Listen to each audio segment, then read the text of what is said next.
When a country asks to be annexed, the answer isn't often no. But in the case of Malta in 1955, when it asked to become a formal part of the United Kingdom, the answer was just that. But why? Why didn't Britain annex Malta despite it asking for it? So, after World War II, Malta remained a part of the British Empire as a crown colony with some limited self-government. As the Cold War got off the ground, Britain was under immense pressure from both the United States and the USSR to decolonise, and it wasn't long before the UK asked what was to be done with Malta since its position was somewhat unique. Like many parts of the British Empire, Malta cost money to maintain. Whereas unlike many parts of the British Empire, Malta was extremely valuable strategically since its position in the middle of the Mediterranean meant that it made a prime naval base. In 1950, Malta held elections and a man called Enrico Mizzi of the Maltese Nationalist Party was elected Prime Minister for 3 months before he died and was succeeded by Giorgio Borg-Olivier, whose primary policy was advocating for Malta to become an independent nation. The relationship between Borg-Olivier and the British government was made more difficult when he almost bankrupted the country in 3 years by spending everything on vote-winning policies. As such, he asked the British government for more money whilst also demanding more autonomy, which shockingly strained relations. So at this point, Malta was on the same course as most other British colonies, that of discontent and independence. Yet in 1955, Malta had an election which saw it elect a new Prime Minister, Dom Mintoff, who proposed an alternative idea: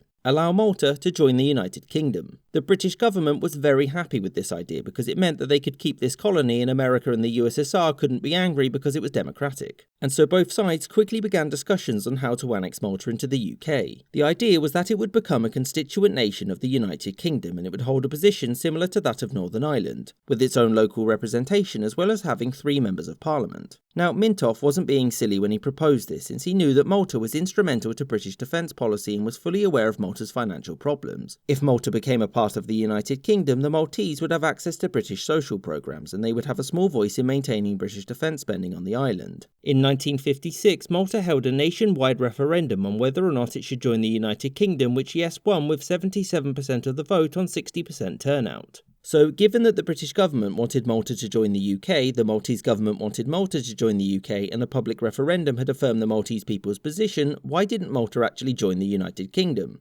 Well, there were several reasons. The first was that membership of the United Kingdom was conditional on Malta reining in its spending and limiting the government there to only a small budget deficit, which Mintoff rejected and soon afterwards resigned in protest. The second reason was that there were many in the British government who were concerned that Malta joining the UK would set a precedent for other imperial territories. And the third reason was over the course of the 1950s, British defence needs changed and Malta's importance as a naval base declined rapidly. With these, Britain's interest in annexing the country faded away since it was going to subsidise the island for very little in return, and so in the end negotiations were called off and Britain refused to annex Malta. And in 1964, Malta gained its independence.